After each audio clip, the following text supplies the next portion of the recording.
네, 안녕하세요. 무영글로벌입니다.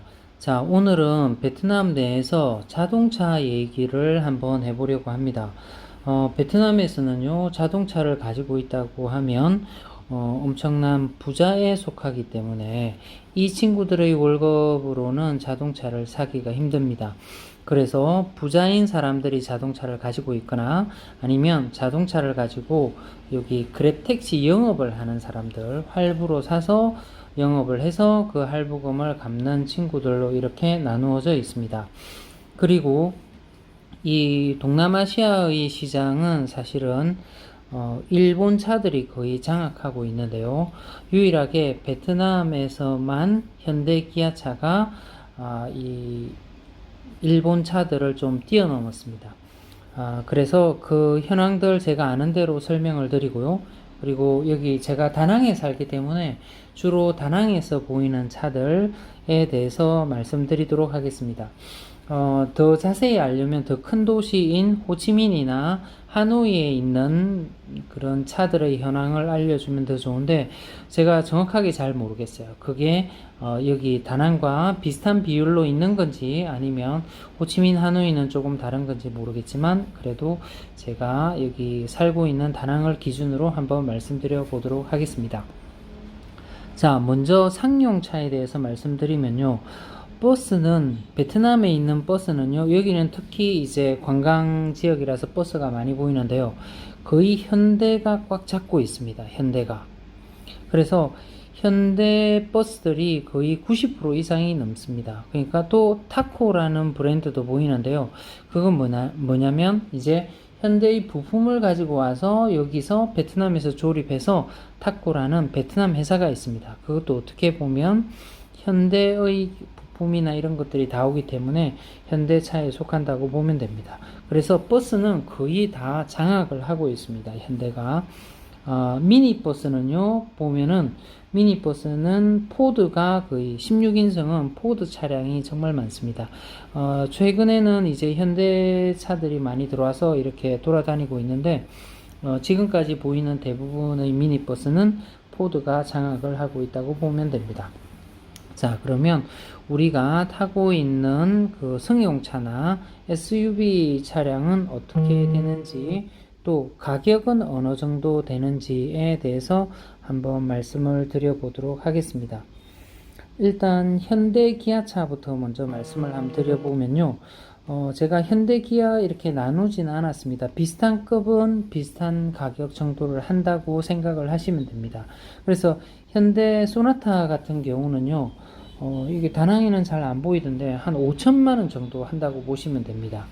자, 그리고 그 다음 급 승용차가 엘란트라라고 나옵니다. 우리는 아반떼죠, 그죠? 엘란트라는 3,500만 원 정도 합니다. 물론 제가 말씀드린 가격은 이 중간 정도의 가격이고 옵션에 따라서 달라지겠죠. 그 다음 엑센트도 우리나라에서는 요즘 잘 안 보이는데 여기선 엑센트가 많이 보입니다. 그건 한 2,600만 원 우리나라 돈으로 그 정도 하고요. 그 다음에 현대가 도요타나 일본 차를 앞지르게 된 계기가 된 차가 뭐냐면 i10입니다. i10. i10이 이제 그랩 차량으로 엄청 많이 팔리고 또는 소형차를 원하는 사람들에게 엄청 많이 팔립니다. 그 베트남 내에서 가장 판매 대수가 많은 게 현대의 i10입니다. 우리나라에는 i10이 없죠. i30나 i40가 있는데 i10의 차량 가격은 한 2,300만 원 정도 합니다. 그리고 모닝이 보이는데요. 모닝은 이 나라에서 한 2천만 원 정도 한다고 보면 됩니다. 그리고 SUV는요. 산타페가 한 4,500만 원 여기서 주고 살 수 있고요. 투싼은 한 3,200만 원 정도 주면 투싼을 여기서 살 수가 있습니다. 자, 어떤가요? 우리나라에서 사는 가격보다 훨씬 비싸죠. 두 배는 안 되지만은 거의 한 배 반 이상의 가격을 한다고 보시면 됩니다.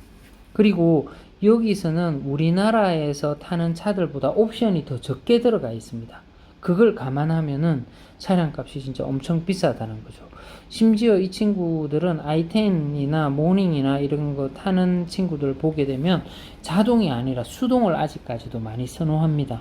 왜냐하면 연비도 좀 더 좋고 이 친구들은 운전하는 사람 다 수동으로 배우기 때문에 주로 차들이 다 수동입니다. 자동은 좀 적은 편입니다. 자, 그 다음 많은 차들이 어디냐면 도요다입니다. 도요다 캠리 같은 경우는 어느 정도 하냐면 여기 7천만원 정도 합니다. 그 다음에 소형차인 비오스 차량이 택시 차량으로 엄청 많거든요. 그랩 택시도 많고요. 그거는 우리 엑센트 정도만 한데요. 그거는 2,800만원 정도 합니다. 그러니까 엑센트보다 한 200만원 정도 더 비싸다고 보면 되겠죠. 그 다음에 도요다가 여기에서 SUV를 꽉 잡고 있거든요. 여러 가지가 있지만 그 중에서 두 개만 말씀드려 보면 포추너라고 있습니다. 포추너는 한 6천만원 정도 하고요. 그 밑에 급인 이노바는 4,300만원 정도 합니다. 여기에 그랩 SUV 차량을 부르면 거의 포추너 아니면 이노바가 꽉 잡고 있습니다. 그러니까 택시도 7인승 택시는 거진다 포추너 이노바가 꽉 잡고 있다고 보시면 됩니다. 그 다음에 여기에서 많이 팔리는 또 다른 일본 브랜드가 뭐냐면 미쓰비시가 있습니다. 미쓰비시는 주로 SUV 차량들이 많이 팔리는데요. 가장 많이 팔리는 게 지금 다낭에서도 많이 볼 수 있는 게 엑스펜더입니다. 이게 3,300만원 정도 하거든요. 크기에 비해서 가격이 상당히 좋습니다. 그래서 엑스펜더가 어디 가든 이렇게 많이 보이게 됩니다. 그 다음에 조금 높은 격인 페제로, 미쓰비시 페제로가 있는데 이건 한 5,500만원 정도 합니다. 도요타 차량보다는 미쓰비시 차량이 조금 적죠. 지금 현재 전 세계에서 미쓰비시 차량들은 거의 사라져 가고 있죠. 많이 실패를 보고 있고 일본 본토에서도 미쓰비시가 힘을 못 쓰는데, 그런데 여기 베트남에는 진짜 많이 보입니다. 미쓰비시 차량이. 그 다음에는 마즈다입니다. 마즈다는 솔직히 저는 여기 오기 전에 마즈다라는 브랜드를 알고 있었지만 마즈다 같은 차량을 타나? 이렇게 생각했는데 여기 있다 보면은 정말 마즈다의 승용차가 엄청 많이 보입니다. 그러니까 우리나라의 엘란트라, 그러니까 아반떼하고 비슷한 급인 마즈다 3가요. 한 700만원 정도 하거든요. 마즈다 3가 3,700만원 정도 하거든요. 3,700만원, 제가 잘못 말씀드렸네요. 그 정도 하는데 엘란트라보다 조금 비쌉니다. 조금 한 2,300만원 정도 비싼데 마즈다 같은 경우 정말 많이 보입니다. 그리고 이 여성들이, 돈이 좀 있는 여성들이 타고 싶어 하는 차량이 뭐냐면 마즈다 3 빨간색을 많이 타고 싶어 합니다. 그 다음에 마즈다의 SUV인 CX-9 같은 경우는 5천만원이 넘어갑니다. 5천만원 이상 정도 하는데도 제법 보입니다. 자, 그 다음에 픽업 트럭 많이 보이거든요. 픽업 트럭. 다낭에서 가장 많이 보이는 픽업 트럭은 포드 픽업입니다. 포드 픽업 트럭이 왜 이래 많이 보이지? 라고 이렇게 봤는데, 포드 픽업 트럭이 이런 다른 차들에 비해서 크기로 보게 되면 이런 일본의 도요다나 뭐 이런 큰 SUV에 비해서 차량 가격이 좀 싸더라고요. 한 4,200만원, 4천만원 조금 넘어가거든요. 포드 레인저 같은 경우가. 그래서 포드 레인저 차량이 또 엄청 많이 보입니다. 이게 4인이 탈 수 있고 뒤에 이 트럭 공간이 있는 픽업 트럭 아시죠? 그죠?